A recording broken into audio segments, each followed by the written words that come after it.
Good morning, committee. Feels like it's been a very long time since we were here together, but that's probably just me. So this morning, we are going to hear about S35 and S94, which are both sort of small adjustments to TIF specific to towns. We also have H10 on our wall, which is a bill mostly about veggie, but also has implications for VEPC, and VEPC oversees TIFs. And then there are a number of sort of other TIF issues floating around in the ether. And so over the next couple weeks, want to see what we can do to have those conversations align a little bit. So our testimony this morning, some of it's going to be more general about TIFs and some of it's going to be very specific about specific requests from communities with regards to TIFs that already exist. And then we're going to hear about S45, which is the elective pass-through entity income tax and credit, also referred to as SALT, which is also something that's going to take a couple weeks to work through. So we get to slow down on our 30-minute presentation and vote rhythm. I hope everyone enjoys the spaciousness a little bit.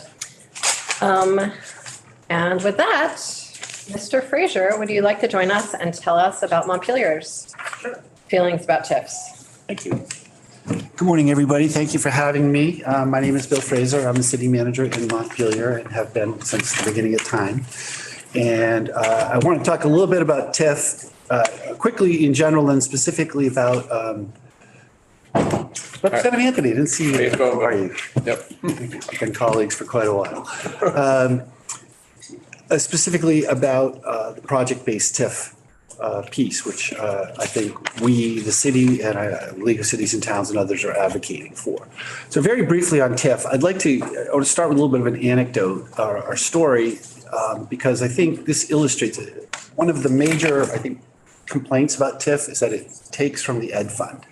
And I just want to give an illustration from here in Montpelier. So across the street, we have the Capitol Plaza Hotel. And there's a vacant lot behind it. And across the street from that is a vacant lot that used to be a gas station in front of what was the Thrush Tavern. As many of you know, the city and a private developer proposed to put in a new hotel and parking garage. Parking garage is going to be funded with TIF. The revenues from the new hotel and the building across the street, which was to be built an office building that needed parking. So it was going to use the parking garage. And the project was put together, it was approved by the voters, it was approved through VEPC. We were moving forward and due to legal machinations, which I will save for another day, and the pandemic, the project never went forward. The reason I mention that is had that happened the way it should have happened, we'd have a new hotel, which was paying property taxes, and 25% of those taxes in the Ed would be going into the Ed Fund. And we'd have a new office building across the street, for which 25% of those revenues from that building would be going into the Ed Fund. And the remaining would be using to pay the parking garage, which was essential for making those two projects happen. Now there's nothing going into the Ed Fund. There's two vacant lots, no money going into the Ed Fund. So I think we need to understand that it's not necessarily taking money from, yes, it's not getting 100%, but money goes into the Ed Fund that wouldn't otherwise go there. I just wanted to start with that because I think we often hear this, you're robbing from the Ed Fund. No, if you're creating new development, you are adding to the Ed Fund. But all the funds are contributing for public infrastructure, which would make these projects happen. So can I ask you a question? Certainly can. I don't track Montpelier town city politics all as closely as perhaps I might. Why would you? Well, I spent a lot of time here. But my understanding about why those projects didn't go forward I thought it wasn't about TIFs. I thought it was about various zoning. I agree. So decorations. Right. But my point being is that, no, TIF was part of their success. It had to do with legal appeals. Okay, that's what I thought. Okay, great. Okay, so it wasn't problems or absences of TIFs. Right. No, the TIF was part of what would have made them successful. My point being is, had they gone as they expected to, there would be more money going into the Ed Fund. Okay. So because they didn't go, the Ed Fund's getting nothing. So, and had we not had TIF available, those projects couldn't have been proposed in the first place, so there's still be nothing. I'm just trying to give a Thank you. reason of how TIF projects contribute to that fund and don't take away from it.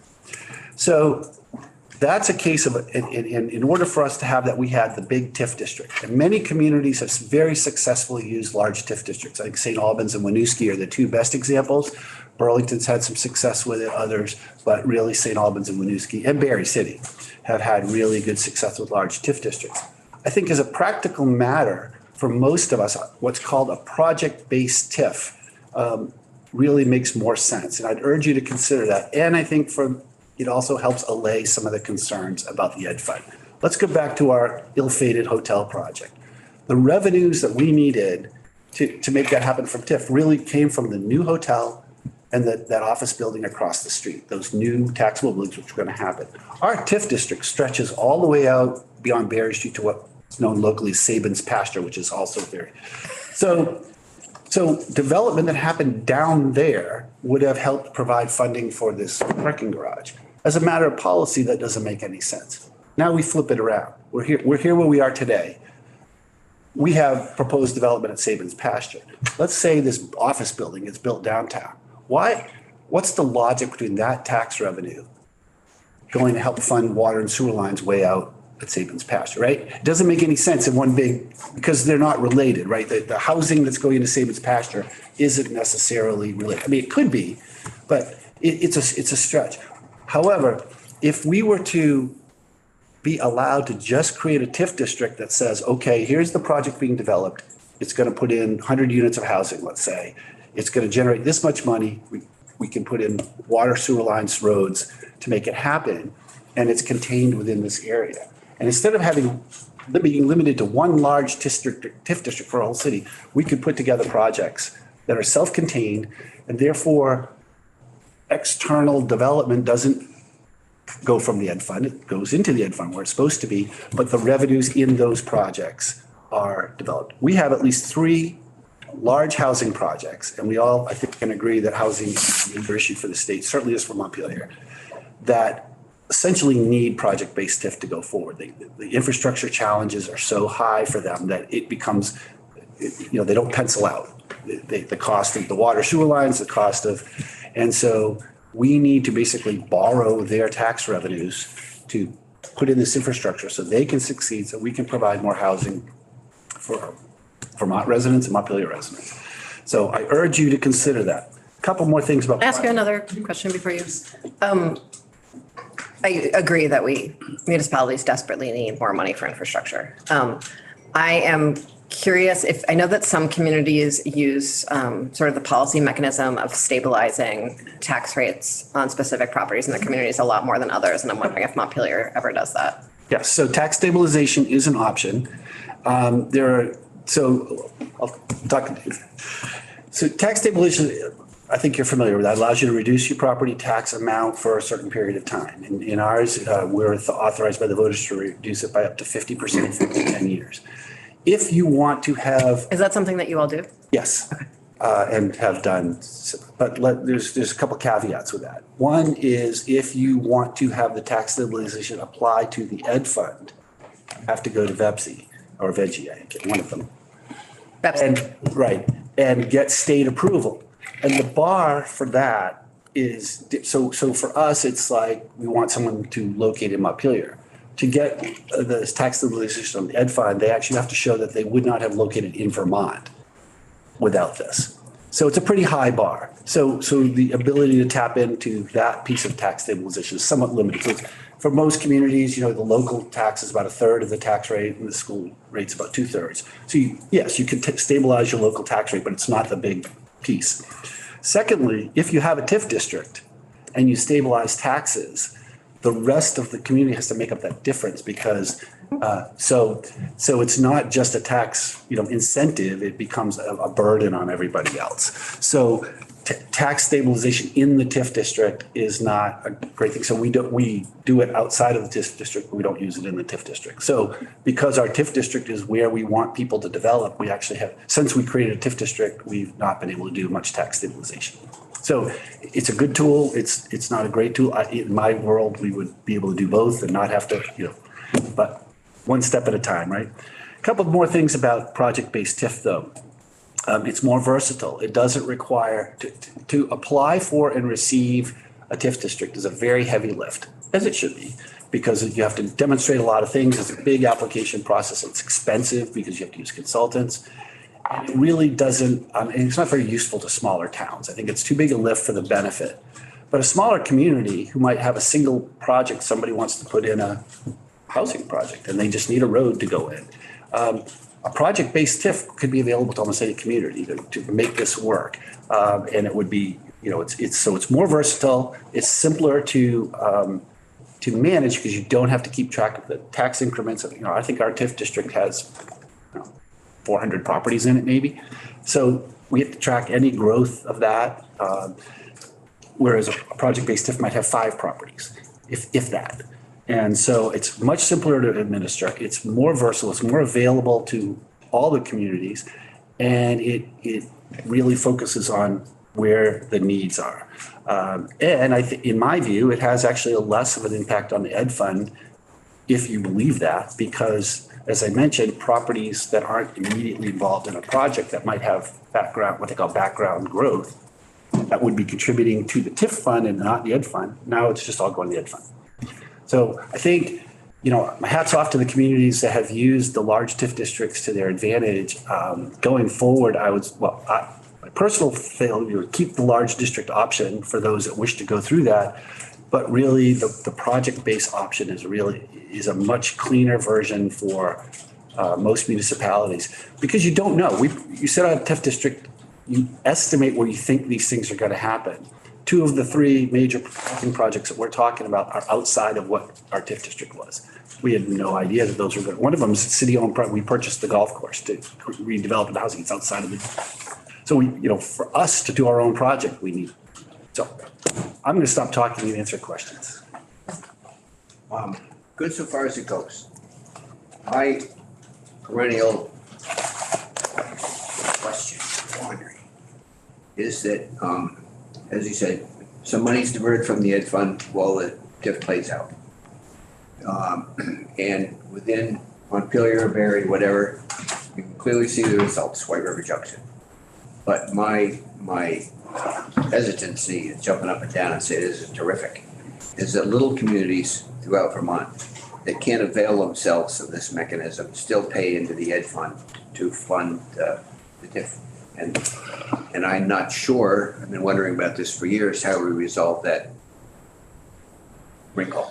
Maybe it's more than a wrinkle, but it's something that more and more it's important that little towns that are devoid of infrastructure really need to figure out a way to do the good things that they ought to be doing. And I will come up with the editorial about that right now. Well, I have 2 responses. I think it's an interesting parallel to what your point was about sort of the Sabine's pasture and the hotel project and sort of how broad the nexus should be. Yeah. People caring for each other with their tax dollars. At a Senate Center too, I mean, some of the towns I represent have no infrastructure whatsoever, and they can't get out of the box they find themselves in until they figure out a way to fund infrastructure, let alone where to put it in some cases. So it's just this is what we do here. No, this is truly tax policy at its core. So I think it's a great conversation. I have two answers for you though, or at least from my perspective.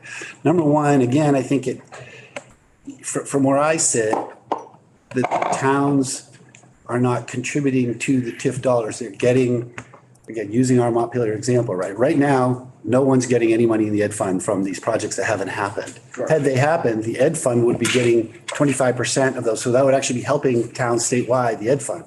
So I would argue that development that is created through TIF is actually helping the towns. They're not contributing to it. More money is going into the ed fund to help all of our education. So I think, I understand the other perspective. So my second point though, is with a project-based TIF, I think this allows a smaller community the opportunity to create some infrastructure, even if it's as small as a road that's going to go in to help a subdivision happen, to create more housing, or maybe a factory or an office building or something that you need. But the town doesn't want to just pay out the road and makes the project too expensive. If you could create a mini TIF, a project-based TIF, and say, hey, we're going to put in a town road up to here. This development will pay off that road over its 20-year lifetime, including the Ed Fund money. Now the smaller community is able to make something happen, grow their grand list, and the 25% increment from that new project is going into the Ed Fund, helping all of us. So I think it actually this is a benefit to, well, it sounds like. Available to some. Anyway, understood. Thank you. Okay, thank you. Representative Canfield and then Odie. Welcome, Bill. Thank you. So the project-based tips I've been hearing about for a while now, hasn't been, do we need to take action legislatively to authorize this, or is it up and running? It is not up and running. The TIF and the TIF experts are here, so I would defer to Abby and her team to answer those questions exactly. But my understanding is the only TIF that's allowed are these TIF districts. And there's a limit on them within the state and County. or county, well, both. So there's a maximum in the state and then a maximum within counties. And you create a single TIF district and everything has to happen within that district. And if it doesn't, then, it's not eligible. And there are, like I said, there's communities that have really used that to great advantage. And I personally would hope that continues for those that want to do it that way. The project-based TIF, I think, is much more nimble, but it's not authorized. So we, for example, in Montpelier used a version of that. I'm sure none of you have taken advantage of it. You may have heard there's a Bar Hill distillery down the road, and some of your constituents may have gone. And that Our own constituents, is that? But that was outside of our TIF district. I think it may have even been before we completed our TIF district. So we did our own version of a TIF just with the municipal taxes. So we used the tax stabilization that the chair referenced. And we forwarded some money from Community Development Loan Fund and calculated what the new taxes would be and the new water and sewer revenues. And so we were able to, and we put in water and sewer lines and created public infrastructure with the anticipation that we would get repaid within 10 years. Actually, it was repaid within 5 years because the revenues from that project were so successful. But it would have been, we could have done even more if we'd had a full TIF, state funds and all that kind of thing. But that's an example. So you can do it, if you do it on your own dime, you can do it, but you can't access the Ed Fund. Representative Odie? Well, thank you. I was going to ask, the mini project-based tips, how could a small town be helped to get that going? I mean, what would it look like if the towns who know how to do TIFs took on a sister city, a sister town, and tried to help them to get a mini project-based TIF going? I think, well, so first of all, I'd say the municipal community is very helpful to one another. We share a lot and share a lot of resources and share ideas. I would say, if you're talking about technical assistance, I would say the most likely place is the Regional Planning Commission. So first of all, yes, I think a neighboring town, I know if one of our neighbors wanted to do that, I'd be happy to sit down with them and help them do it just because that's what we do. But I think in terms of generally, that is something our Regional Planning Commission would help. There may be some, I don't want to speak for the league, but it might be something they might be able to provide some assistance with. But I think institutionally, the Regional Planning Commission would be the group that would provide the technical assistance. And again, I think for a small town, the benefit of the project-based TIF is it doesn't require a huge administration. You only have a couple of involved properties. It's pretty clear to say, this was the grand list on those properties before we started this project. We spent this much money to put in a road. We need this much back. Now that's built, whatever it's built. And so the difference was this new tax increment, and that is paying off this project. It's much harder when you're spreading it over and you're keeping track of every single property and what was related and what wasn't. So I think, yes, they probably need some assistance, but I don't think it's a someone could help them, I think, on a pretty limited basis. It wouldn't be a costly endeavor. You wouldn't need a full-time employee or anything like that to do that, in my opinion. I defer to. Is it possible that you have a list of, that someone, maybe someone else here who's testifying, might have a list of people, of towns who would really like to do some kind of project-based TIF, they're small, and you could help, start helping the people who are on that list? Sure. Is there such a list? Well, I defer to Karen. I'll But ask Bill. I also think, my opinion, and Karen may have the answer, but you don't necessarily think of a list if you don't think you can do it, right? So I think if it's not on your radar screen as being feasible, it's like it's just not an option. I think if, perhaps if this became out there or a trial period for a period of time, you might see a lot of takers once they realize it would benefit them, and B, it's not that tough to implement. Representative Anthony, and then we're gonna, I want to ask questions sort of specific to Montpelier to the greatest extent we can. Yeah. My question may be just as appropriate for latter testimony, but Bill, just so everybody knows, Montpelier is 6 square miles, Barry's 4 square miles, and I'm trying to figure out if what you're observing is in one sense a bit of an outlier in Montpelier because your district was approved as a fairly robust, large land area. So that's an argument about compactness of the district. Then the other observation I would make is I'm not sure that the challenge of smaller towns will be alleviated just by the project. As my colleague from Burlington observed, the project base is great if you have a project in your back pocket. If you don't, the timeline and the dollar constraints, any guardrail is going to make it irrelevant. You simply won't be able to advantage yourself in that. So I guess I'm trying to say it's not either or between project and district. District is my opinion. So I agree with that. I don't think it's either or.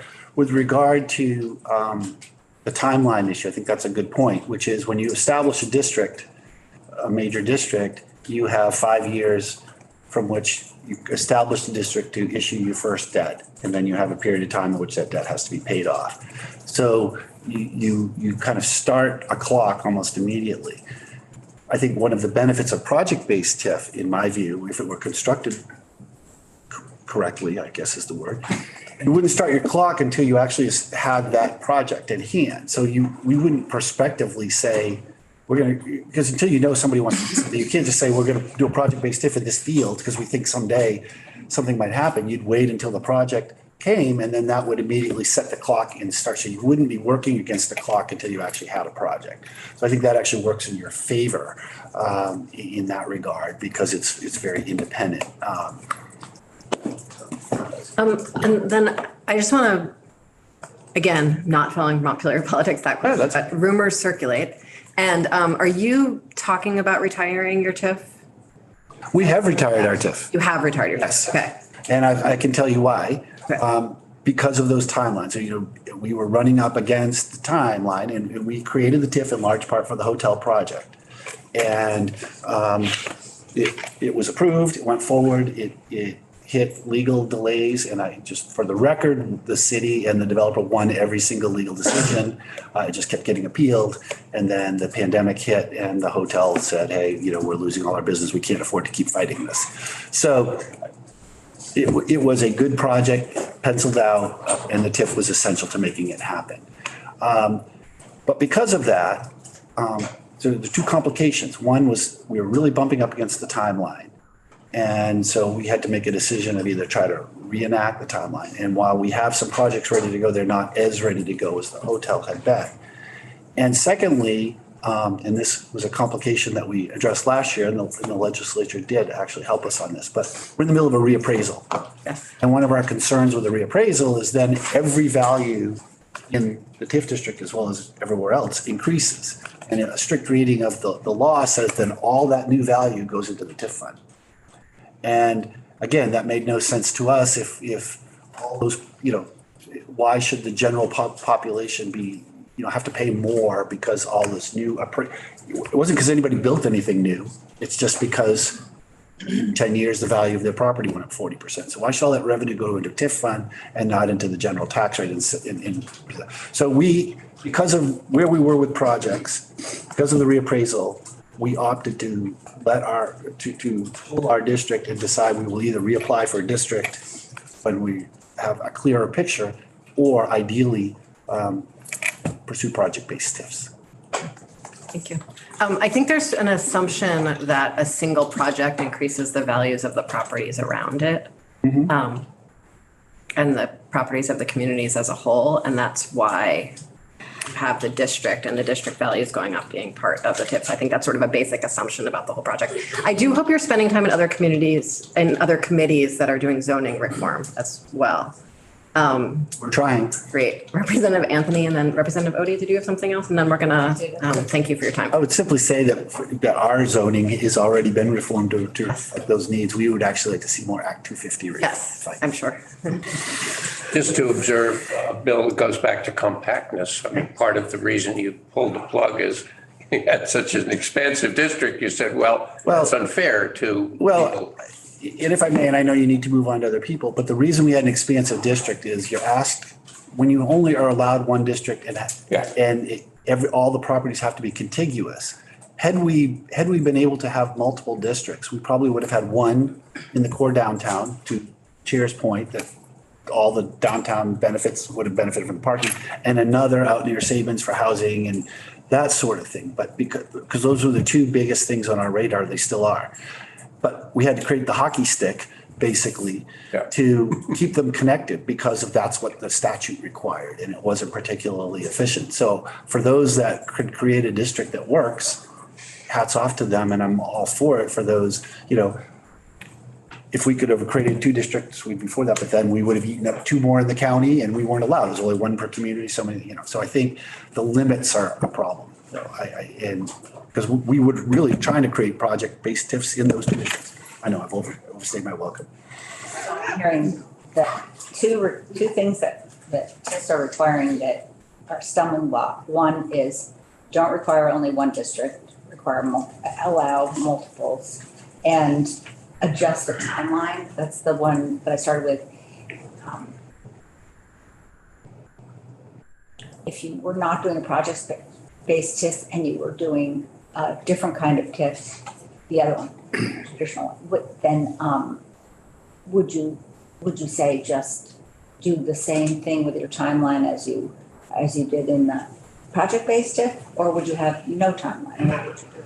I think, I wasn't prepared for that question, but I think off the top of my head, I would say yes. I would say definitely relax the timelines and allow multiple districts within a community, so then they could be smaller and more nimble, and and allow for real assessment of how far that value goes. Because I think it really depends on the nature of the infrastructure, how it affects the neighboring properties. I think, a parking garage or something like that clearly helps the whole downtown. More housing in a field, let's say, certainly, does that help the neighbors or not? It helps the community as a whole by having more residents and, meeting a housing need, but it's hard. It's less of a relationship to how does that help the neighbors. They get new, nice neighbors. Thank you so much for your time. Thank you so much for having me. I appreciate it. And thank you for the good questions. And now you have people that really know what they're talking about. Thanks for the compliment, sir. Yeah, right. Indeed. I think next there's more bench space over there. Oh, okay, great. Tanya, are you able to join us? Yes, good morning. Good morning, welcome. Thank you. For the record, Tanya Morehouse, Chief Auditor for the State Auditor's Office. And my understanding is that there's a couple of things floating around related to TIF districts this session. One being the mini TIF projects, or the project-based TIF that was just discussed, and also the extensions that have been requested by Hartford and Barry. So I can speak to both of those. I could also give you a little bit of a flavor for the results that we've had in our audits so far for the TIF districts that we have audited. Just let me know which direction you'd like me to go in. This is not the last time we're going to talk about this year. This is just the beginning of the conversation. And so you're welcome to start where you think would be most relevant. I think what might be most helpful at this point, given the bills that we're sort of going to walk through, is a little bit of the flavor generally, and then sort of comments on the timeline changes. Okay, so I'll start with the project-based TIF bill then. That my understanding is it hasn't been voted on yet in the Senate. So I don't think it's before your committee yet. No, it's not before our committee. And actually, you're welcome to not comment on that at this time if you don't. I mean, however you want to use your time. Okay, all right. Well, I'll comment on that first, just because Bill was talking about it. So we've reviewed that proposed bill, and from our perspective, this version, because multiple versions of this program have come up the last few years, this particular version, as drafted, has the least protections for the Ed Fund, and because of the focus on a single infrastructure project and a single real property development project, we think that the program has the potential for greater risk to municipalities as well. In terms of least protections to the Ed Fund, it lacks a limit on the number and the dollar amount of project-based TIFs that BEPC will be able to approve, so the potential impact to the education fund isn't clear. So we would suggest that the committee consider a maximum number of project-based TIFs and perhaps a cap on the cumulative dollar amount of education tax increment that BEPC can authorize municipalities to keep, and that would allow for the impact on the Ed Fund to be forecast. There's also no length on the time that tax increment can be retained by a municipality, and it allows 80% retention of the education tax increment. If you contrast that with the current TIF district program, the maximum retention period is 20 years and only 70% of the ed tax can be kept each year. So with the current proposed project-based TIF, the length of time to retain education tax increment is actually tied to the period that a municipality elects to repay its debt over. So if a municipality entered into a 30-year bond under the legislation as drafted, they could keep education tax increment for 30 years and 80% of the education tax increment. That could drive interest costs higher. So the combination of a longer tax increment retention period and a higher percentage would divert more education tax increment away from the Ed Fund and for a longer period. In terms of the greater risk to the municipalities, the program definitely is more modest than the TIF district program and probably would be somewhat easier to administer, as Bill indicated. But the narrower scope could also increase the risk that tax increment generated won't be enough to repay the debt incurred for the single infrastructure project. That is particularly likely if a municipality is relying on a single type of real property development, such as housing, versus having a more diversified real property development, which is what we see in the TIF district program. So for example, in the TIF district program, you often see that it's commercial, retail, and housing that is expected to come out of the infrastructure investments. But with the project-based TIF, if you make an investment in, say, water, sewer, and you just expect housing to result from that, and the housing market tanks, then you have a problem because you were relying on a sole type of real property development to materialize that may not. So our suggestion would be that a co-funding model be considered which basically means that there's multiple stacks of different types of funding for the infrastructure investment, and also limit the percent of the total project costs that can be covered with the project-based TIF financing. So maybe keep the TIF financing to like 20% or less. And also think about restricting the types of public improvement projects to those that have the greatest tangible nexus or relationship to real property development, which would be those like water, wastewater infrastructure development, or brownfield remediation, or roadway improvements, and not something like a municipal building, for example, which that's more intangible, as opposed to a direct line where you can see, okay, we invested in wastewater, and here's the real property development that we expect to occur because of that.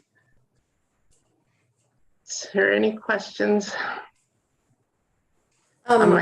Just a very little quick question. I've heard people casually talking about using project-based TIFs to build affordable housing. And I have trouble getting my head around the math of that one. And I wondered if that's something that you have any thoughts on. So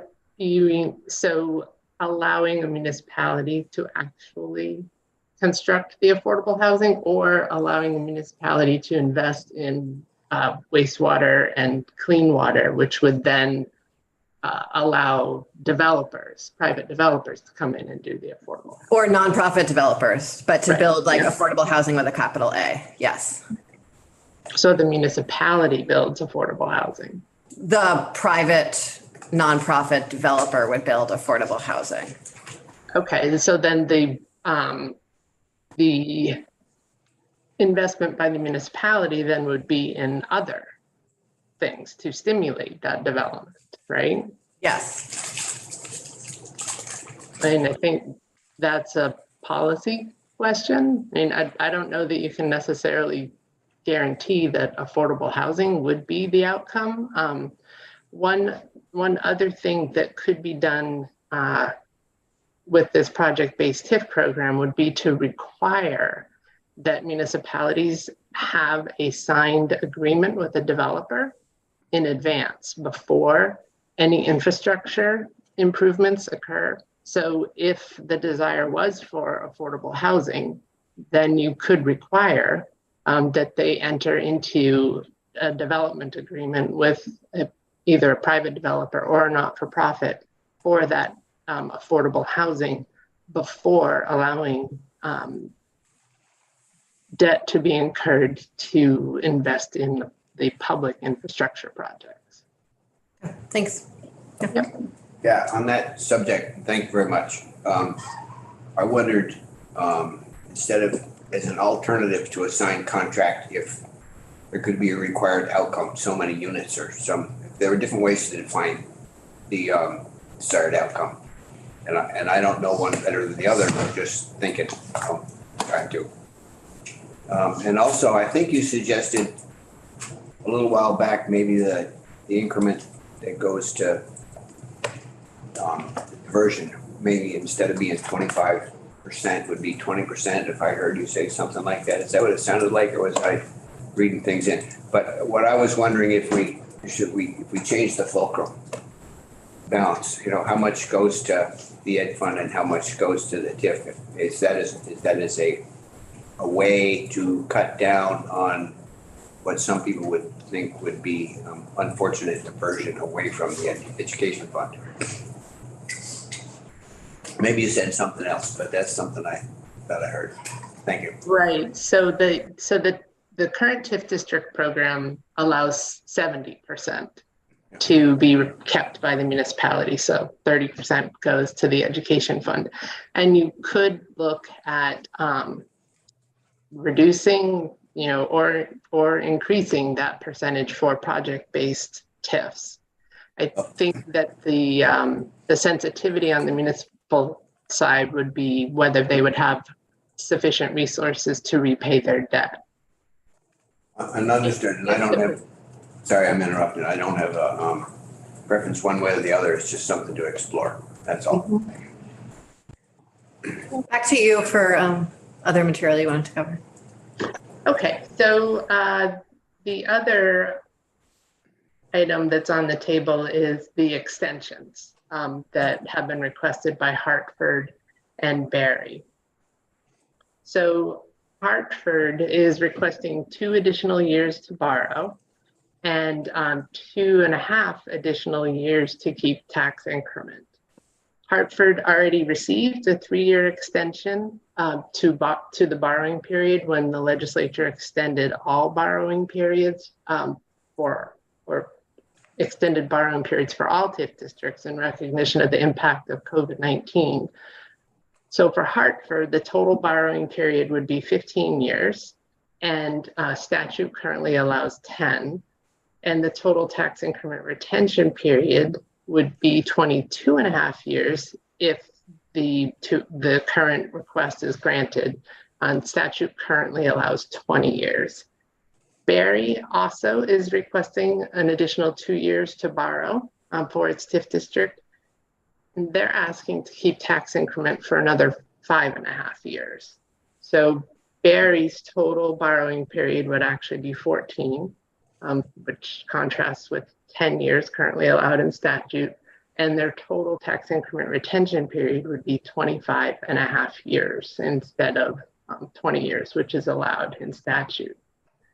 So just some observations for you to consider as you're looking at the 2 bills.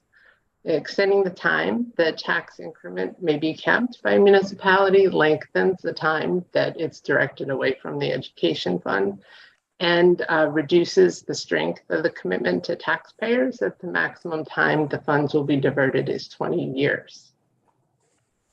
Also, I think the TIF statutes are pretty clear that there is risk to municipalities with this program. So, going in, municipalities should understand that if tax increment isn't sufficient to pay for the debt that they have used to finance their improvement projects, then the risk is borne by the municipality to come up with the funding themselves to repay their debt. And lengthening the time that they may keep tax increment shifts that risk away from the municipality into the ed fund. And then just the last item to note is that every time there are special exemptions or extensions for municipalities, it makes the statutory and rule parameters less meaningful, but it also increases the complexity of administering the districts and monitoring the program. So we would just leave you with that thought. Thank you very much, Tanya. Appreciate it. Sure.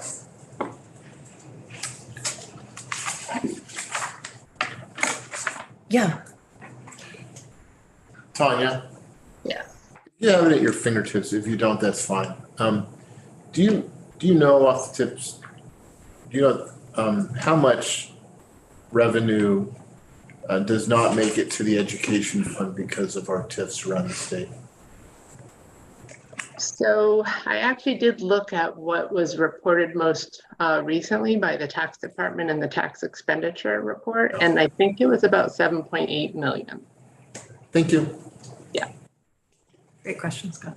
I was thinking about this. I just wrote down 2 things right before you asked that question, Scott. And one of them was, how much is this coming from the ed fund or not, I think, whatever. It's the right way to say it, but 7.8 million. And then I was thinking about current use and how much is that? I think that's 27 million or 47? Multiples of that. Current use is a Current use bigger is, number. yeah, much bigger. Then I was thinking about land use, because that's what I think about, having been on natural resources for a long time. And I was thinking, what could we do? What tax policies would we be using to keep our developments happening in the downtown, to keep our working landscape, and then to keep our unfragmented forests and wildlife corridors and our natural habitats intact? So if I look at those two programs, one of them is helping the downtowns to develop where you want development. If you like that idea, keeping our working landscapes open. And the other is to keep working landscapes, which we do with current use. So then what's missing in this? And then I hear like Representative Sims about, the concern about what do you do about small towns? And I think, well, how can we help small towns while also using tax policy to keep our Vermont looking like Vermont? So, have you seen any kind of use of TIF in tiny towns? Or maybe it isn't even going to be called TIF. Maybe it's going to be called something else. What would you see as helpful so that you could, in the small towns, not have a small town and then suddenly, have something that Act 250 wouldn't allow on the outskirts of that town, but to really keep, even in the small town, the development the way it is. When you look at current use and you look at TIFs, doing really what keeping Vermont looking like Vermont.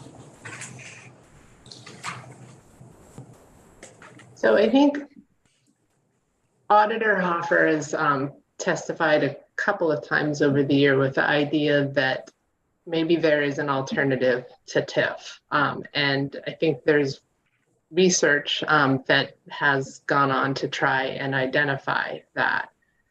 I think when you think about the TIF district program and the potential for this project-based TIF, one of the biggest struggles, I think, is the administration of it, the complexity of the administration. And our office has had thoughts that perhaps a revolving loan fund could be set up or a direct grant program instead, because the state has those programs in place already and has expertise administering them, and the burden on the municipalities would be much lower than it is currently under the TIF district program.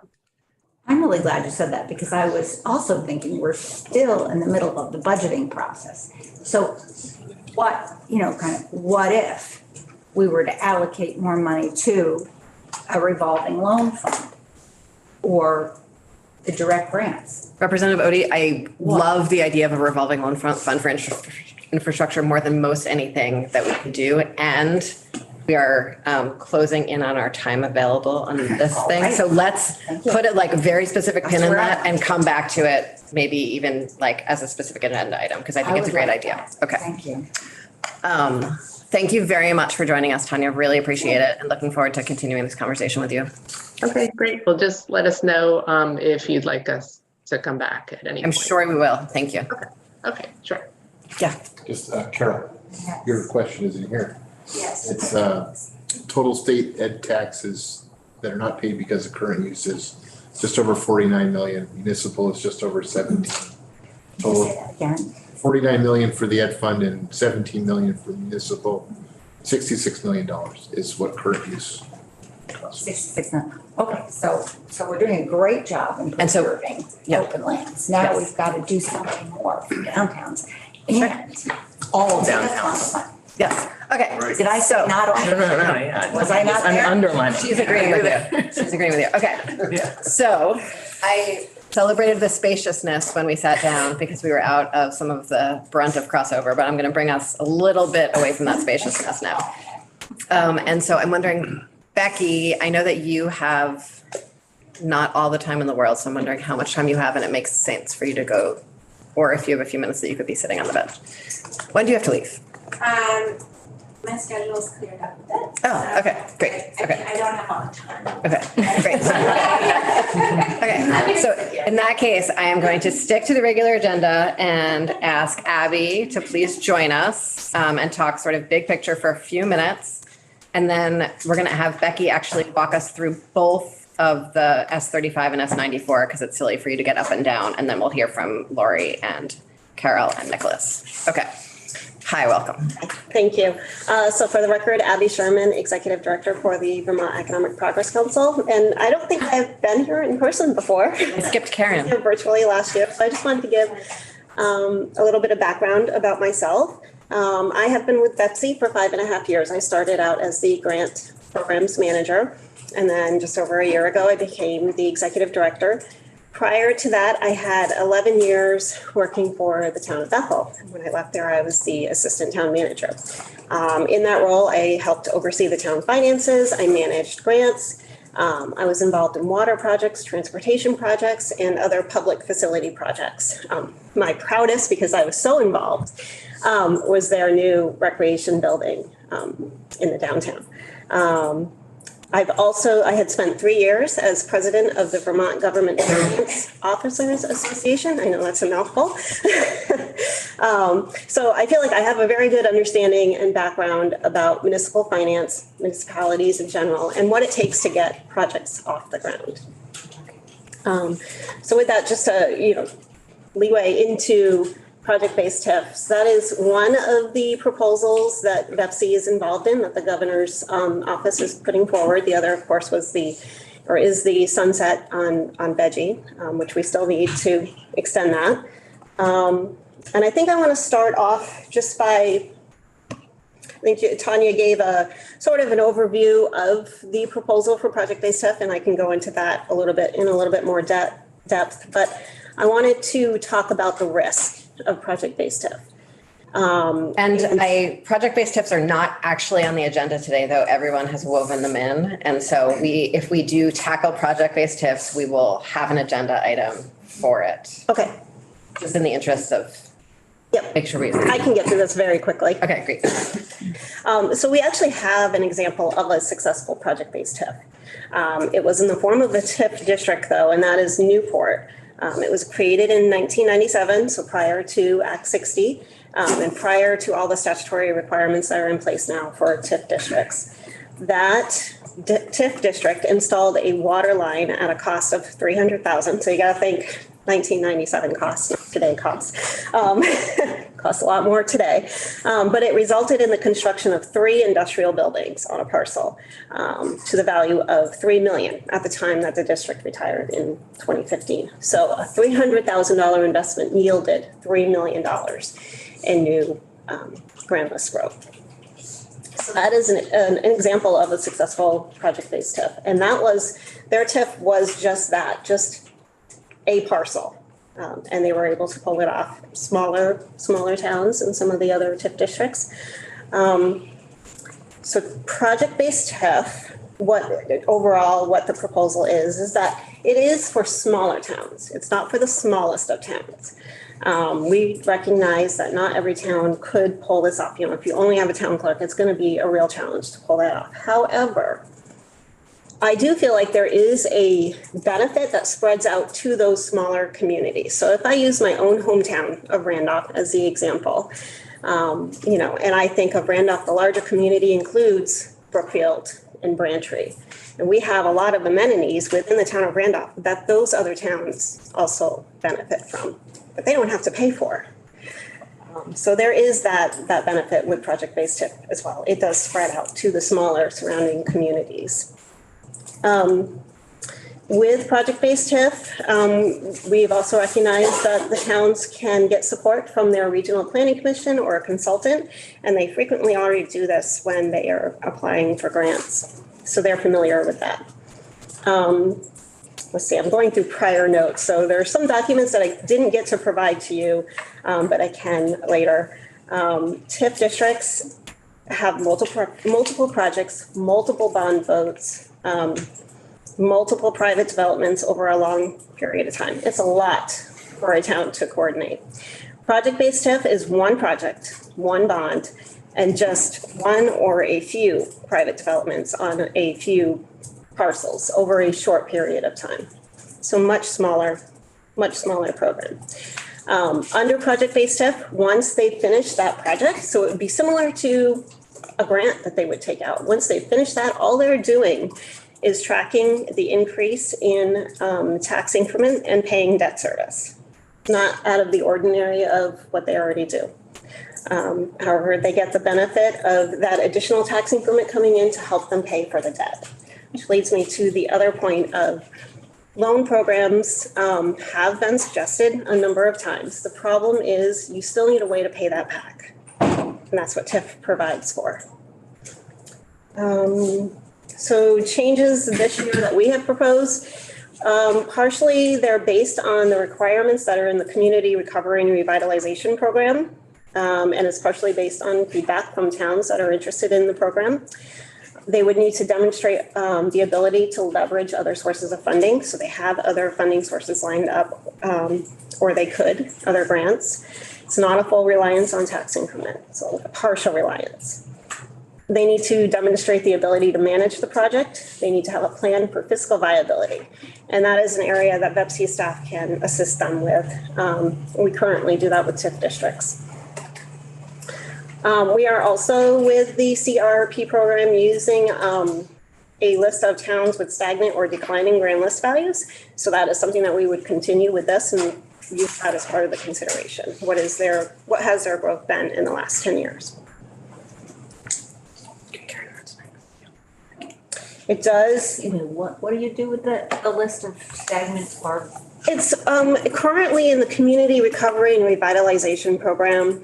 It's part of the consideration for the but-for. Have they had a stagnant and declining grand list? Nearly the entire state of Vermont has a stagnant or declining grand list. There's only a few that have growth above 3% over 10 years, over a 10-year period. So it's just another list that we would like to continue to have updated. It's a list that was developed by Tom Cabet and the tax department. I feel like it's a good list to keep around and on how our town's doing. Can you send that list out? Yeah. Send it to the whole committee. Send it to us. I don't say the word us, but I'm on. So with project-based TIF, this year, we have proposed to allow towns 5 years to incur their debt instead of 3, which has been prior approvals. And my thought is currently with TIF districts, towns get a master TIF approval. They don't get a full approval. They are approved for a TIF district, but then they need to come back to VEPC when they're ready to move forward with the project, and we'll check viability again. And then we'll say, yes, okay, this looks viable. Go ahead and go to your voters, get approval for the debt, and start your project. So I think this would work similar, like towns could come forward to us, would they have this general idea, then come back when you have those details firmed up and we give, the final, yes, go forth. It's just another check-in to make sure they'll be successful. With this time around, trying to help towns be a little bit more successful with this, suggesting use of up to 80% of education tax increment. TIF districts do use 70. So 80%, because it is a smaller set of properties. It could be just one parcel instead of 50 or 60 parcels. And to offset that, to require that they contribute 100% of municipal tax increment instead of the 85% that they do for TIF districts. The period to retain increment, the suggestion is to have it follow the length of the debt, because there are programs, for example, with the Agency of Natural Resources, where they could have a bond for 40 years. So if we're limiting it to 20 years, they're suddenly going to basically fall off a cliff in 20 years where they're not getting this additional revenue in to pay their debt. So then what are they going to do? So allowing it to run the full length of their debt service, which could be up to 40 years. Another suggestion to TIF, project-based TIFs that has been put forth is grants instead. And the difference with TIF is that TIF requires that there be a private developer at the table. Grants don't necessarily require that. You're paying for new infrastructure to go in, but you're not requiring that there be private development that helps leverage that. So you don't know. There's more of a guarantee with TIF that there will be private development. And TIF does not require the state to provide funding upfront. The only time the town gets funding is if that private development actually happens, which the state also benefits from. So that's it for me on project-based TIF. I can pause and see if there are questions, and if not, then I'll go into the TIF extensions. First. Thank you. I have been out of office 4 years, so I'm probably the one person sitting around the table who needs the most help. Do you? No. Seems like it. Do you have it sounds like these words don't go together, but a detailed summary of how TIFs work? There used to be one available, because I was in the legislature before and on Ways and Means for 16 years. During that time, we met with Fred Caney many times to set up TIFs. But here I am again, an old woman, and I've forgotten it. So I need to have that summary with detail. Not just the basics. I know the basics. Yep. But if you could get that to me, I'd really appreciate it. Yeah. Brannigan. Karen Brannigan. Okay. So I, if I could just say, we do have a TIF annual report that you all will be getting on Friday. It's due to the legislature April 1st, but that's Saturday. So we will get that out to you on Friday. And that gives an overview of TIF, but our website does have a lot of detail on TIF districts. And I can. Does it include the benefits communities have experienced? Yes. Because the guy who was sitting here before, who I have never met, but was bragging about St. Albans. Mm-hmm. I live in Georgia. Mm-hmm. And the general feeling is St. Albans looks pretty, but actual job production, there weren't any, because Milan let go of people during that time. So if you have that data, that'd be helpful. Yeah. Maybe squelch some inaccuracies. And we do track jobs. We aggregate it in the report, and then we also do a chart by sector, by TIF districts. I do know that St. Albans lost a lot of jobs because of a federal agency. I'm looking at my assistant. This is Angie Farrington. She is the VEPC program manager. She puts together the TIF annual report. But they lost a lot of jobs this last year because of a federal agency that closed. But they have a new hotel. They have a parking garage. They, Congress in Maine was a major project in the last few years. Affordable housing and retail. Thank you. I look forward to that. Carol. Thank you. So you were talking about, I was taking notes when you were talking about the small TIF versus loan programs, but I'm wondering if there's space for both. And so, larger TIFs, some people need those, the smaller TIFs, and then the loan programs.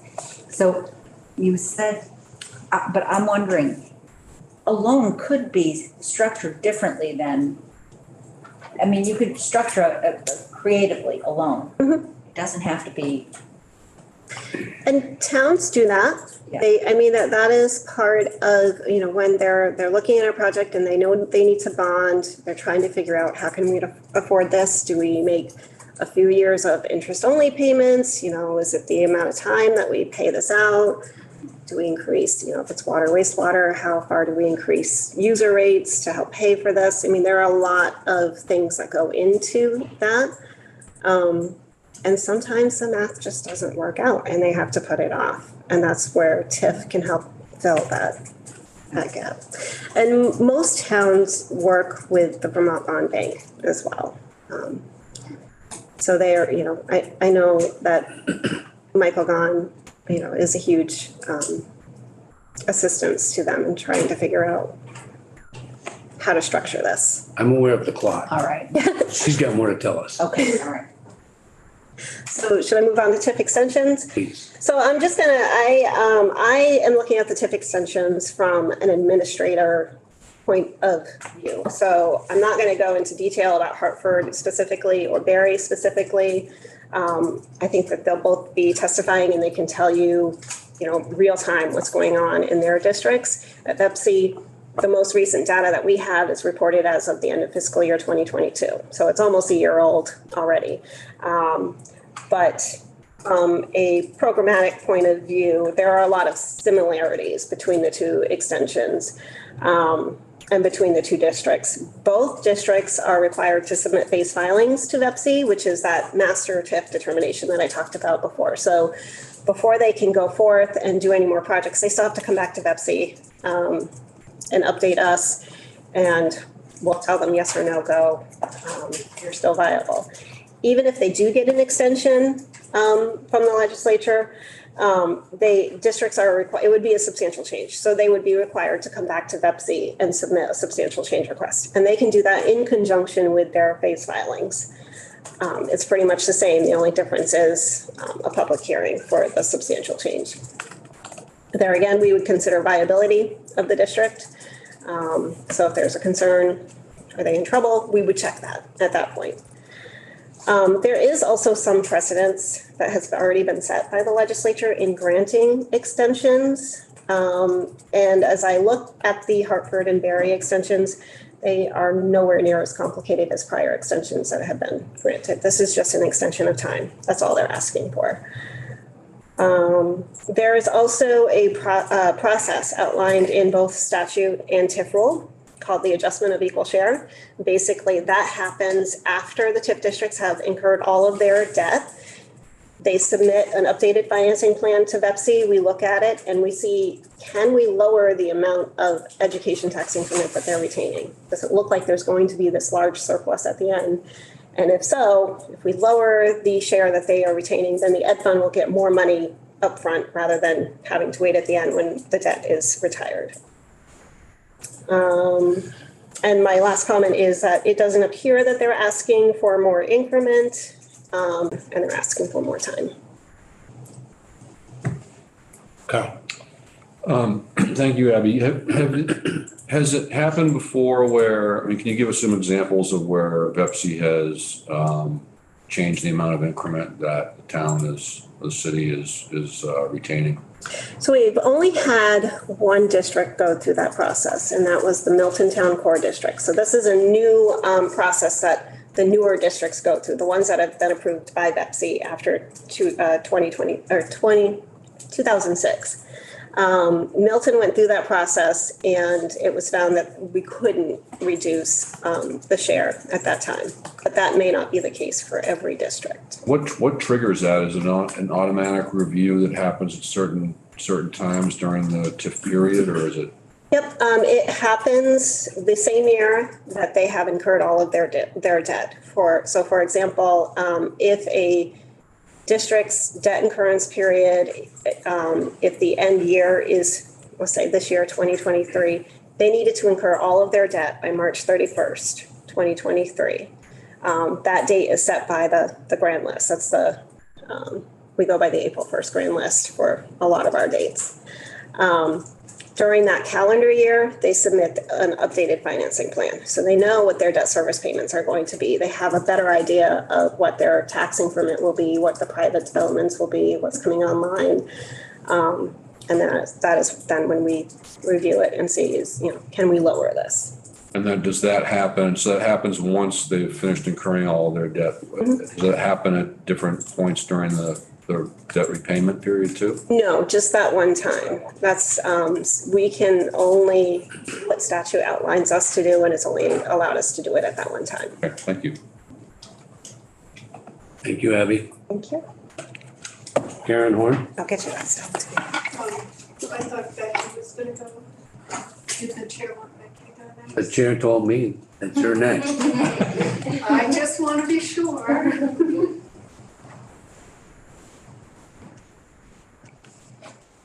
Sorry, Becky. So thank you for the opportunity. Karen Horn with the League of Cities and Towns, and this has actually been a fascinating discussion so far. We represent, as you all know, I think at this point, all 247 cities and towns in Vermont. We exist to serve and strengthen local government. That's our mission statement. And increasingly, it means focusing beyond helping officials govern and more on ensuring that our iconic cities and towns serve the evolving and unique needs of their constituents. Declining grand lists, aging population, aging infrastructure keeps us up at night as much as ensuring local officials follow the open meeting law, provide EMS services, and attract and retain good talent. We do think it's important for this committee and the legislature to acknowledge the need, the lack of tools at the local level to implement projects that achieve state goals and meet state needs. And among those are housing, infrastructure, compact settlement, and a host of other directives that are given to local officials. To your point, Representative Odie, since 2021, we've conducted surveys of local officials to find out what they want VLCT to focus on. And housing is predictably at the top of that list every year. But not all communities have the tools they need to reinvest to facilitate housing and economic growth. More than 50 communities to date have amended their zoning in the past 2 years using bylaw modernization grants, implementing inclusive zoning that says yes to development. This has obviously been a key issue over in the Senate right now as they're debating the housing bill, which we've been very involved in. Towns have bonded for hundreds of millions of dollars in new water and wastewater systems or upgrades in the past decade. There are a number of programs that facilitate towns conducting water and wastewater, implementing water and wastewater projects. Excuse me, I'm just going to grab my water. Sorry. That happens when we start talking.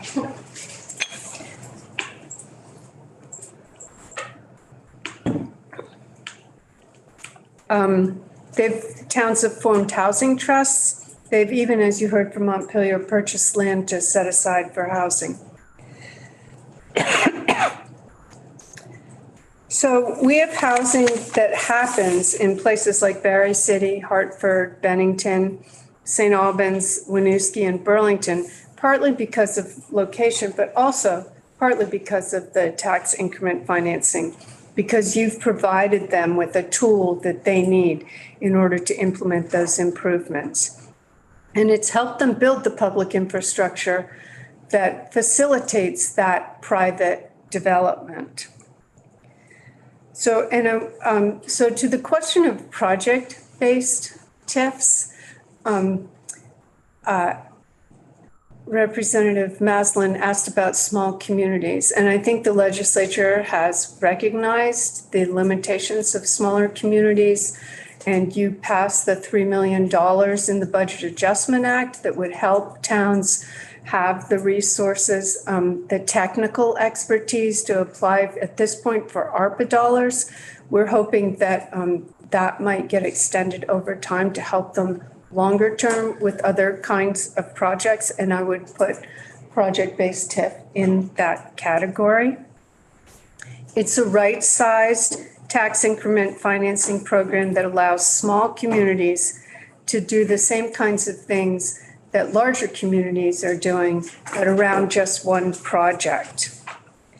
You might have heard from one or more of 11 communities that have written their legislators urging implementation of a project-based tax increment financing program.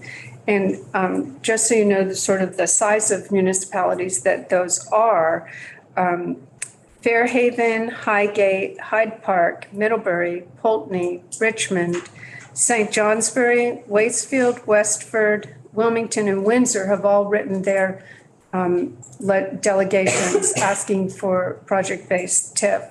As well, we understand that the towns of Berlin, Middlesex, Heinsberg, Randolph, and Westford are interested in project-based TIF. And those are for projects like housing, street reconstruction, and streetscaping to create a sense of place in village areas, water and sewer and stormwater, transportation and roads kinds of projects, housing, and in a few instances, even broadband deployment.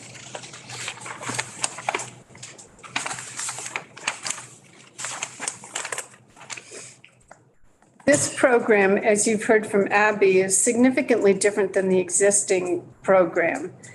It allows for one infrastructure project that probably would affect close to a dozen parcels in a community. It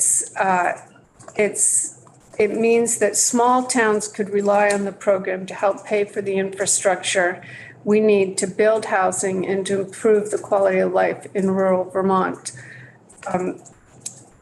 Despite the local fiscal recovery money that our communities got, those funds don't come close to meeting the needs if you're going to undertake a wastewater project. Most towns have received a couple of $100,000 from ARPA direct aid. A wastewater project or water supply project is several $1 million. Waitsfield was quoted a price of $23 million to build wastewater in their community. So clearly they need other tools and other options in order to fund those kinds of projects. And I'll just note also that the capital bill, if you look at the capital bill, you'll see the funding that's available for local water, wastewater, stormwater, those kinds of projects. Those are loans for the most part. Towns need to pay them back. So towns are on the hook for those funds also. So we really believe the program would be within reach of many of our smaller communities. They'll be able to access assistance from regional planning commissions and regional development corporations, as well as private consultants to help complete the required planning, implementation, and compliance for those new tax increment funding projects. And we would urge you to consider not only what is actually disputed effects on the education fund, but also the fact that the legislature frequently uses tax policy to implement social objectives, and building housing, providing for economic growth in our rural communities are social objectives that this legislature has committed to in the past. So that's with respect to the project-based TIF. We've also supported the extensions for the Barry City TIF and for Hartford, which I think you'll hear from Lori Hirschfield in Hartford and hopefully Carol Dawes over in Barry City. And those are TIFs that have been significantly affected by the economic downturn due to the pandemic, and actually caution piled on top of that now due to inflationary concerns and the current economy, which is well beyond our control. I guess that always will be. But we do support those extensions to help those towns complete the kinds of projects that they've put together. And with respect to Barry City in particular, I would say they're taking some time to reevaluate the needs downtown in the wake of the pandemic, and the fact that all those state workers that have been coming into downtown every single day are not doing that anymore. And so maybe the infrastructure funding that they are going to have available or use might not be best applied to a parking garage anymore, but to other sorts of downtown infrastructure projects, and you're aware of that. So I'm happy to take questions. I'm happy to come back. Representative Demerol. Thank you. Thanks, Karen. It's not hard for me at all to come up with a list of projects that the towns in my district need, but it's the funding and capacity question for almost all of them. And In one case in particular, there's a village center that is in desperate need of sewer. And just wondering, what have you seen the past few years with the Clean Water Revolving Fund and the wastewater revolving? Are those being utilized or are they getting to the point where they're just sort of sitting there because communities? Oh, they're used every year, and the Agency of Natural Resources has a list, sort of a priority list of projects. It's always oversubscribed, and even with the funding that was made available through ARPA and all the other federal dollars that are coming into the state, those dollars are getting used. To your point specifically, there's 10 towns that have been awarded sewer grant, water or wastewater grants with federal dollars, ARPA dollars, pardon me. But those ARPA dollars are not going to fund the whole boat for those communities. And they're going to need other resources and other tools if they're going to actually implement those projects. Not to mention that you have to spend those ARPA dollars by December 31st, 2026. And that's a pretty short timeline when you're trying to put together a wastewater project or something.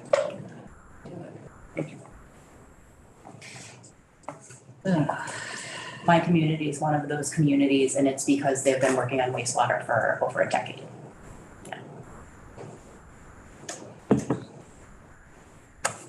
Yeah.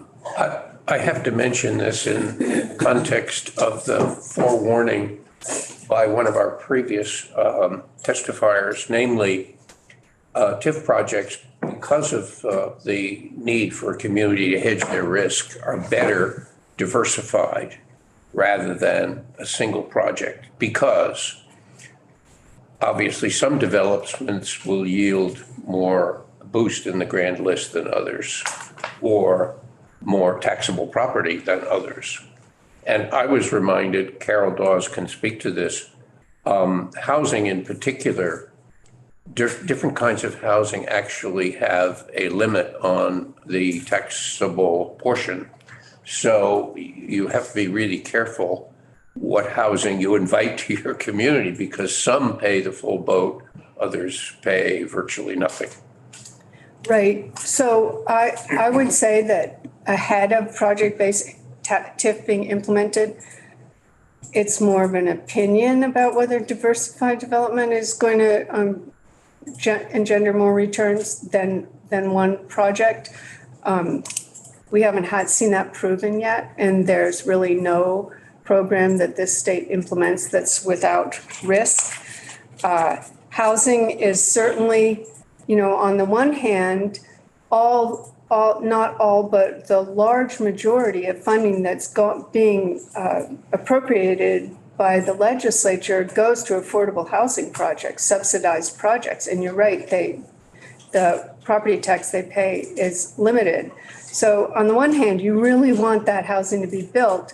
On the other hand, we're not providing towns all the tools they need in order to host them, make it possible to have those projects. So that's part of, this is an editorial comment, but that's part of the difficulty with committees focusing on just one kind of issue, right? And who looks at the whole picture?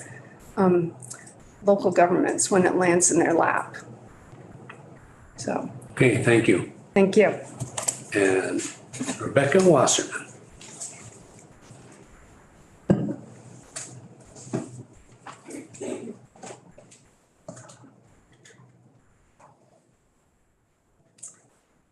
Hello.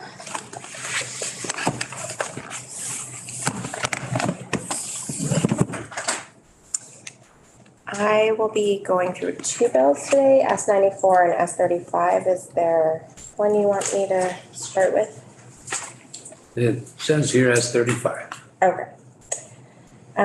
So Becky Wasserman, Legislative Council. I should say both of these bills are doing similar things with respect to to specific TIF districts. So S35 is specifically for the town of Hartford's TIF district. The town of Hartford had received an extension in the past of 3 years for its ability to incur debt for its TIF district. So this bill in section 1 is amending the session law that allowed that change in the past.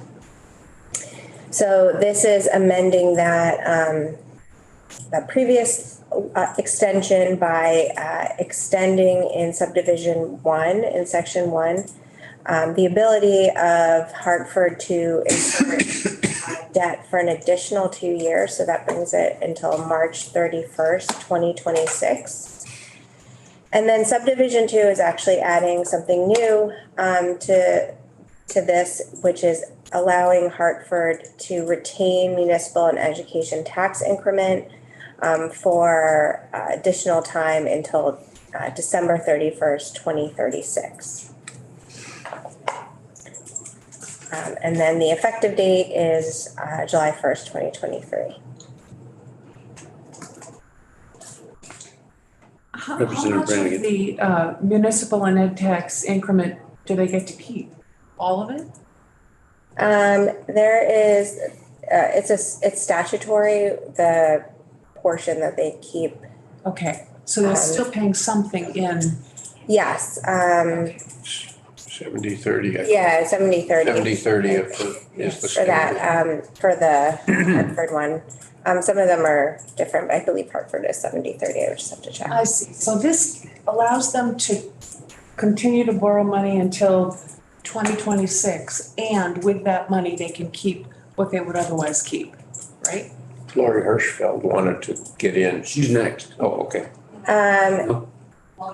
Yes, they can continue to retain their municipal tax increment to pay off their debt, which is at least 85%. They could do more. And their education tax increment until 2036 to pay off their debt. After 2036, then it's just on the municipality to pay off that debt if it's not paid back by then. I think I get it. Yeah. Thank you. Representative Demrow. Thanks, Representative Canfield. Becky, what was the original, is this a 2-year extension on both of those or 3-year extension on both? I don't recall. Do you remember? So it is 2 years for the incurring debt. So they already got 3 years. And so this is 2 years on top of that. So I guess it's 5 years altogether. Okay. And then I think just want to double check this before. So We got 3 and they're adding 2 on the indebtedness. and I believe the retention period was supposed to end in 2034. So this is a 2-year extension of their period to retain increment. Okay, thank you. So we're gonna get the walkthrough of both bills. So we'll ask you to do S94. Great. So S94 relates to the City of Barry's tax increment financing district. So Barry had received, along with the other TIF districts, extensions during COVID. I believe those were all 1-year extensions. Let me just double check that. There you go. Look to Ted for that. They were all 1-year extensions for There were 2 1-year. 2 1-year extensions. And so subsection A in section 1 is sort of notwithstanding those extensions that previously happened. The City of Barry is authorized to incur debt for an additional 2 years to March 31st, 2026. In subsection B, this is saying that Barry is not authorized to is authorized to extend their ability to retain municipal and education tax increment until December 31st, 2039. And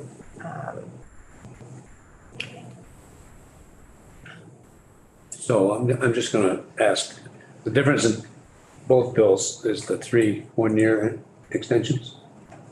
That's why they go to 2039?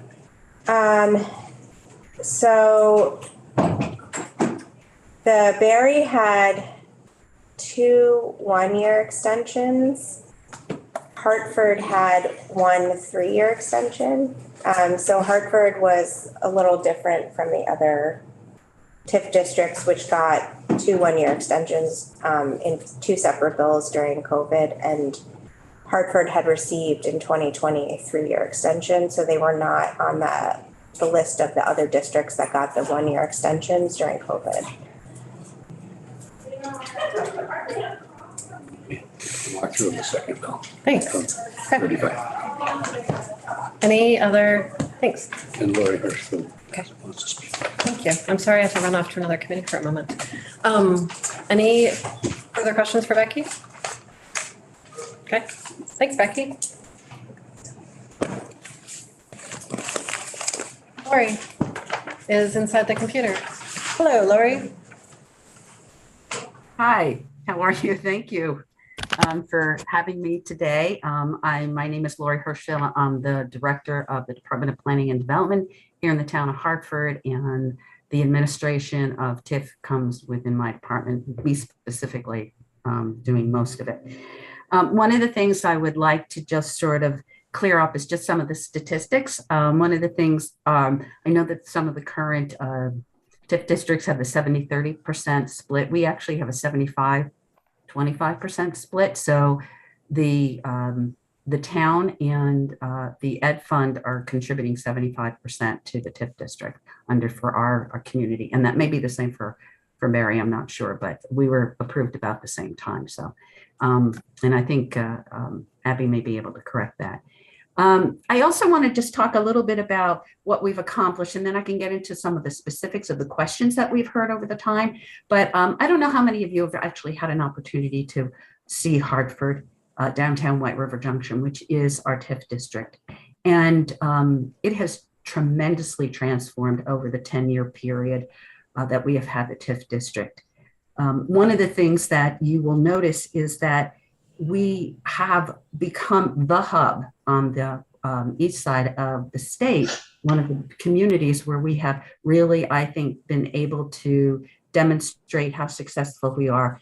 City of Barry is coming up. I'm not quite sure why that is on my screen, but anyway, I wanted to just mention to you that this is really a result of the partnership that we've had over time in terms of being able to show and clearly demonstrate the great impact that investing public infrastructure brings the private investment. And without it, it really is that but for. I know that there's been some discussion about how much money has been not going to the Ed Fund, but what I'd also like to just make note of is that if it wasn't for the additional funding, and that's about 2/3 of the tax dollars that go into these improvements that come from the Ed Fund. If it wasn't for the Ed Fund, we wouldn't have been able to do the infrastructure improvements. Just in downtown White River Junction alone, the water and wastewater and stormwater systems, some didn't even exist. Some of them are literally over 100 years old and were continually breaking and did not have the capacity to enable growth within our downtown, significantly redeveloped. And what you see today would not be there. And that's money that would not be going into the Ed Fund today, or additional funding going in when our increment collection period is gone. That's money that would not be there in a sustaining way for the Ed Fund. And right now, if I just look at what we're putting in today and what would be there at the end of the increment collection period, we're talking about just under $1 million a year just from the TIF district in Hartford. And that is a very small portion of Hartford. Lori, thank you. I know, you came in 2 months ago, maybe. And I remember sharing with you how much I really have appreciated all the improvements in downtown Hartford. Yeah. It's really quite incredible what you all have done and how much it has changed. And I'm so appreciative. Yeah.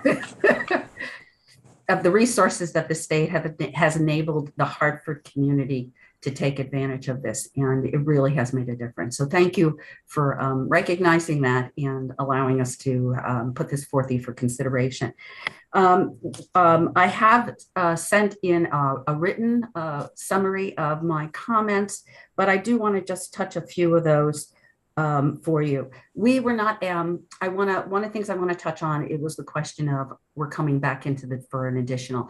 When we started the process for the 3-year extension to our debt, that was started in 2019 prior to COVID. And we did put that in because when we started our TIF district, we lost a lot of development that was supposed to start within the first 3 years. We kicked it off in 2011, and because of the Great Recession, 2 of the major projects that we were going to start with died. And it took us another 3 years to get everything back on track. And then it was a slow uptake. So when I came in 2020, it was actually my first testimony, I think, before the House Ways and Means Committee was right before COVID hit. So that was an extension to help offset the impact of losing the first 3 years, really, of our ability to incur debt. And we really needed to regain that 3 years back. We have diligently, over that period of time, even in the course of COVID, we diligently put forth many, many more our downtown infrastructure improvement projects and incurred the debt to do that with the expectations and that we would be getting through all of the impacts of COVID from 20 to 21, and then from 21 to 22, and then to 2023.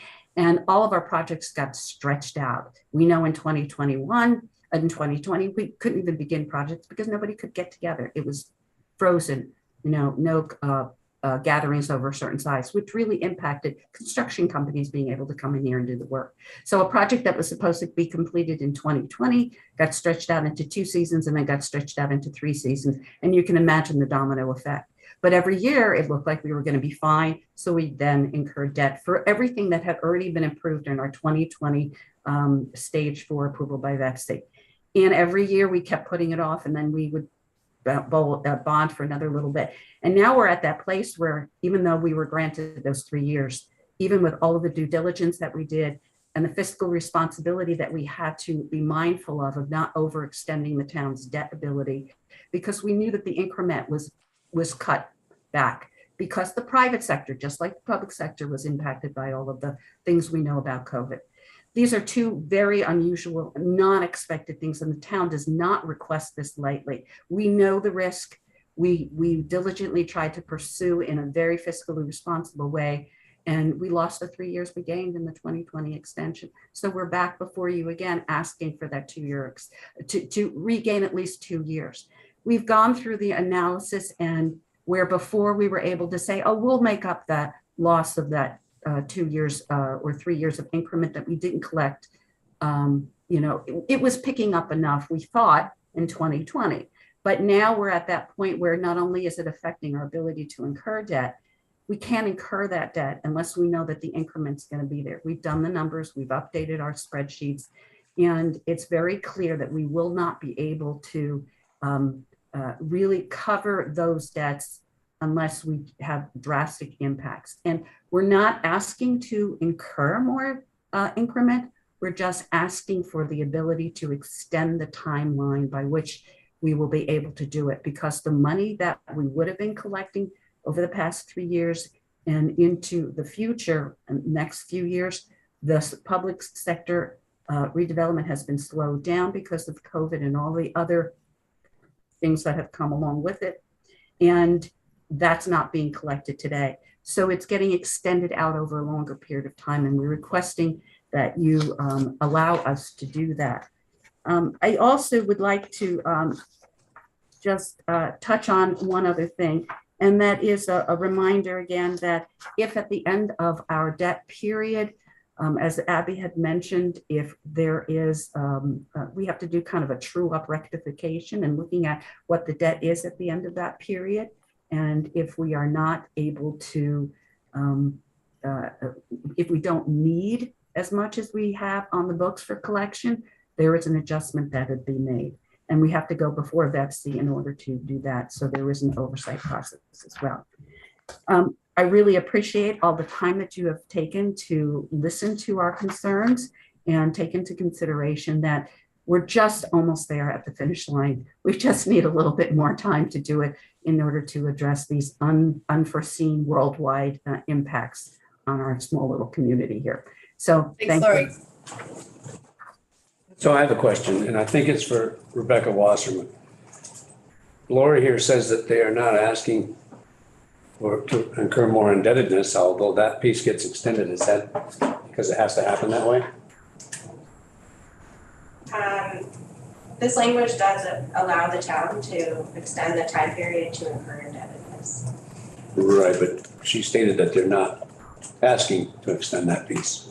Yes, I am asking to extend the debt period by 2 years from 2024 to 2026. Oh, but no more indebtedness. And we are asking to extend the debt, the increment collection period for 2 years as well from 2034. No more money. But no more money, really. Right. It's just expanding it now. And we have a 13 million plus infrastructure financing costs that is part of our financial plan. We're not asking to extend that 13 million. Thank you. Becky, do you feel clear? Or is there anything you want to add? I'm not sure, I guess I'm not sure the distinction. I mean, this is extending the period to incur indebtedness. But not the money, not the total amount. No, right, that has not increased. We still have about $1.8 million in our financial plan that was approved by VEPC in order that has not been bonded for. And most of that still has to go back to VEPC for a fifth filing for approval. But we can't at this point, because we have all of these projects that are still waiting to be done because of COVID and delays there. And we want to be assured that before we go into debt for that last little bit that's left within our approved financial plan, that we know that we're going to be fiscally responsible and be able to cover the debt. Are you two done? Do you want to add anything, or because I have another question for you? Okay. Yes, I think for the record, Ted Barnett, Director's Office, just to clarify, for kind of the e-board purposes of calculating how much ed fund would be retained, the extension would we would like calculate that and forecast how much ed fund increment will be retained as a result of the extension. So to say there's no like additional ed fund impacts as a result of the change, we would book some sort of impact for that. Right. Okay. Yes.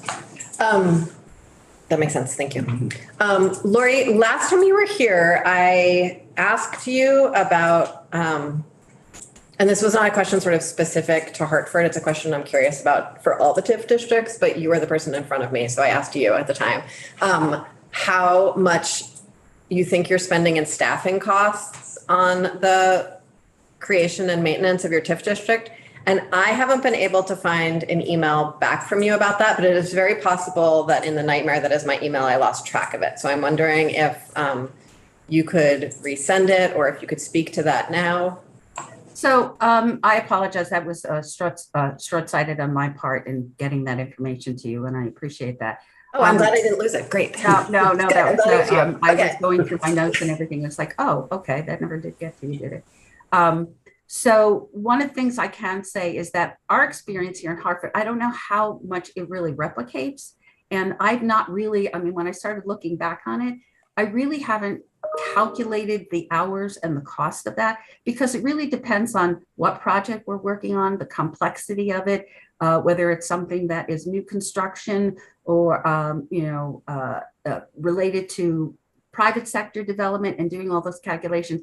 If I could have a better understanding as to what the end product that is that you're trying to determine, I can do that. I mean, I will say that just from a more global perspective, when you are working with the district, and I think this is what has been testified before you today, is that there is more to be done with a district as opposed to a single project area.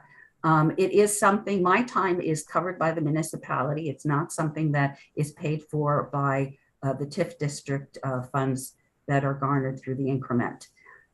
So we do not, there are occasions when we have to have other expenses such as bonding, and that does get counted towards the increment, the cost for the legal review on that. When we do have to do some updates of our spreadsheets, if I need assistance on that, I do hire out someone to do that, But at the scope of it, it's a very, very small percentage of the increment that's going into the fund. And I'm less curious about it in the context of the increment or the ed fund, and more curious about how this mechanism as a whole impacts, any of your time that you're spending at the municipality means that you don't have time for other things that either the municipality is paying for or is not getting done. And while, and our municipalities don't have enough resources to do what they need to do right now. I think that's sort of clear across the board, right? And so as we're considering the overall model, I just want to have my head around how much trouble is this thing in a meaningful way? And so I'm just curious about how many FTEs do you think you're putting in to everything related to the TIF over the course of the years that you're working on it? So I will have to go back and really look at that. My job in the town is running our department. And I have 3 employees for that. But downtown revitalization of White River Junction has been a responsibility from the time I started here 26 years ago, almost 27 years ago. Yeah. And in order to put in place structures and financing systems, in order to make that revitalization come into play, has been a critical part of my department's work program, regardless of whether TIF was there or not. So that absolutely makes sense to me. Yes. So it's well integrated into our ongoing work program for as long as I've been here. Thanks. Yeah. I'll just ask the question and whoever can answer it. My understanding is that these 2 bills, the changes would trigger a reevaluation of the projects by VEPC, that they would look at this and because of the change, because it is a change, and also I'm not clear as to whether they would look at the percent of increment that might be changed also. Or does that wait until all the bonding has been done?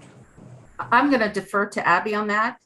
Perhaps she can, my understanding is that the amount of increment coming in will be looked at very specifically to the substantial change that's coming into them, or for a phase filing, as it has in the past, where I have to demonstrate that there is adequate revenue coming in over the course of the life of the debt that would be able to cover it. And if it means extending the town's collection period, which right now, in order for us to go forward with meeting our current debt, as well as a collection, doing the new debt, that would mean having the 2-year extension plus approximately 6 years of additional collection beyond the current increment period for the town on its own. So there's quite a bit. I mean, it's not just that we're coming to the Ed Fund and saying, oh, we need to just have the Ed Fund pick up what we've experienced from COVID. We're also recognizing that the town is going to have to step up to do some of that as well. The only thing that I would add to what Lori said that was very well put is just that, we do have that period where we review after all that is incurred, as Lori mentioned and I mentioned earlier, after all that is incurred, we review it again, the entire district, their financing plan. Can we reduce the share of education tax increment that they're retaining so that the Ed Fund gets more money up front? Regardless, at the end of the life of the district, any surplus that is remaining in the TIF fund, the town doesn't get to keep that. They only get to keep the portion that is related to tax increment.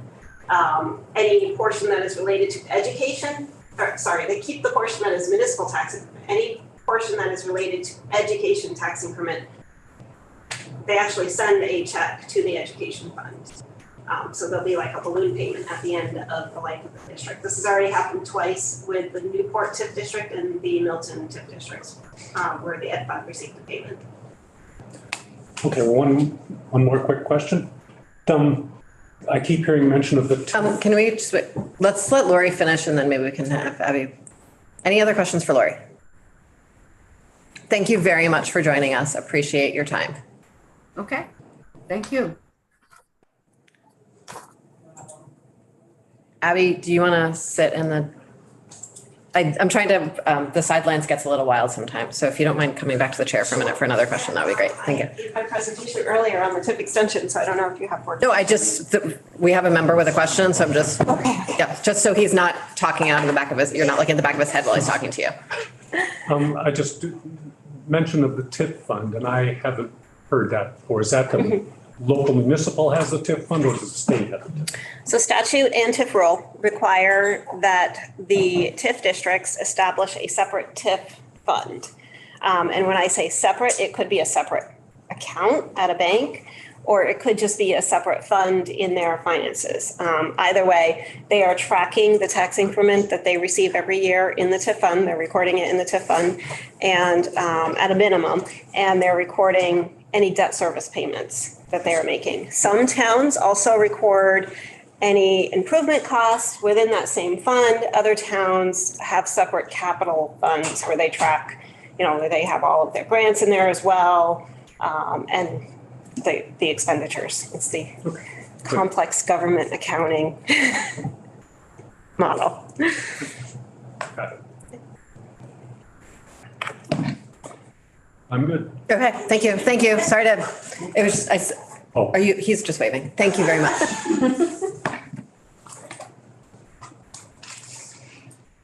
And Carol.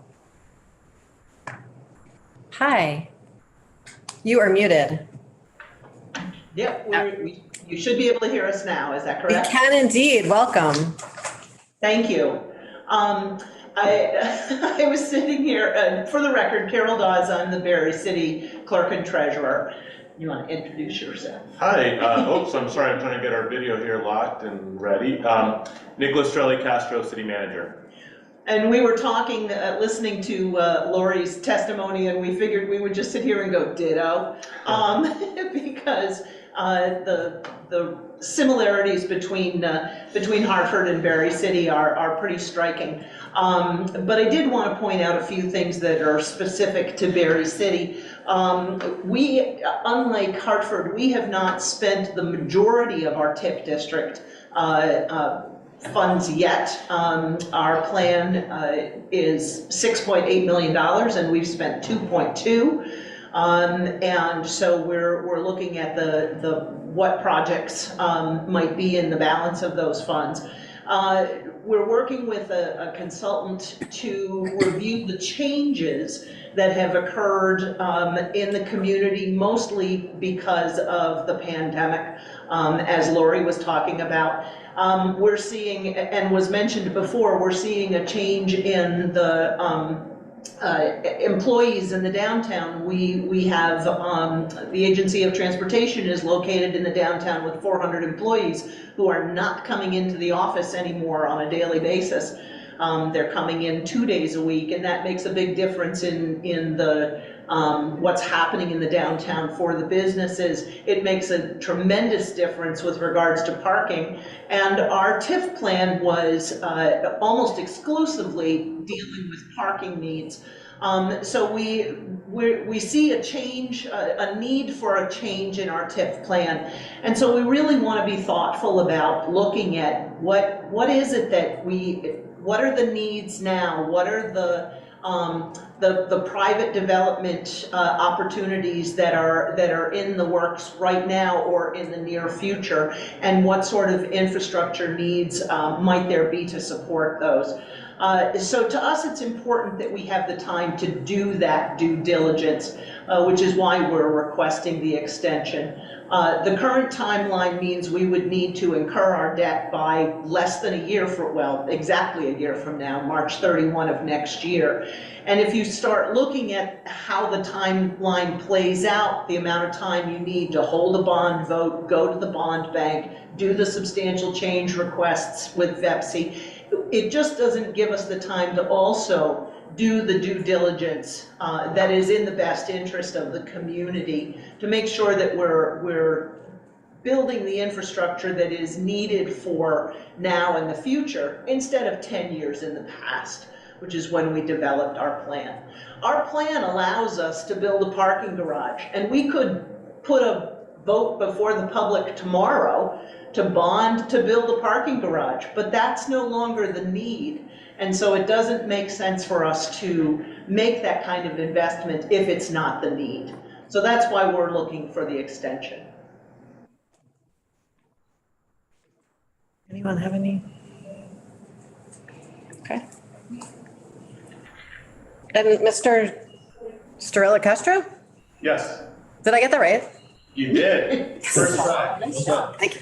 Okay, do you have anything you want to add? No, I mean, Carol's testimony really spoke to it. We're doing our due diligence. We're excited about some of the prospects coming up. We just need time. Like I said, when we were listening to Lori's testimony, so many of the things she mentioned about the time factors apply here as well. And really to highlight Carol's last point, we don't want to build, we don't want to do something that's relevant 10 years from now, especially after 10 years from when we, from ago, especially with all the changes that we've gone through with the use in downtown. So we're really just here for time. Okay, so 10 years ago, you developed this strategy and plan that made sense 10 years ago. You went through all the paperwork and planning to get a TIF. You mostly still want, and then the pandemic hit, and sort of in the midst of that, you realized the parking garage didn't make any sense. Is it? We did $2.2 million worth of work. Actually, that 2.2 million leveraged $3.4 million of grants and other funds. So we ended up doing about $5.6 million worth of improvements in parking infrastructure in the downtown. That parking infrastructure supported, let's see here, $15 million worth of, $7.4 million worth of growth in our grand list. Which included the building that now houses the Agency of Transportation and some other development in the downtown, all of which had significant parking needs.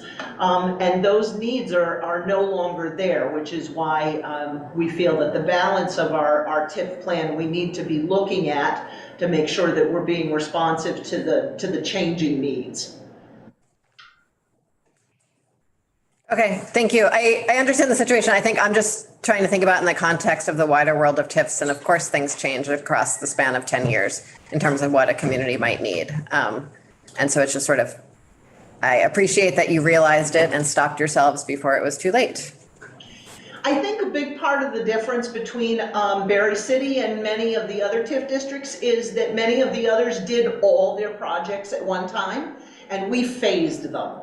So that we had this time to now reflect back and think about what the future is. We didn't do $6.8 million worth of work at the very beginning of the TIF district. So by having the ability to phase it, we do have an opportunity to reflect on where things are and where things are going. Okay, and it also sounds like maybe TIFs aren't structured to best support that kind of phased approach that was sort of in the best interests of your planning, and that's fine and not your problem necessarily. It's just an interesting thing for the committee to reflect on.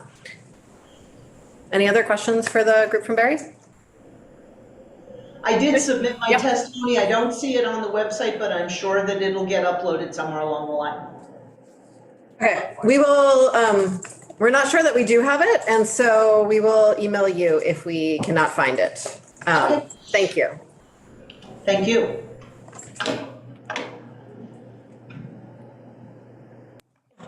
I just add a little footnote. It turns out part of the area that has been done for the first 5 million in realignment, parking, pedestrian and safety amenities and improvements also cured a hazardous site where there was a dry cleaner underneath, and we were able to excavate before we put the macadam down and have a long-term remediation plan underground.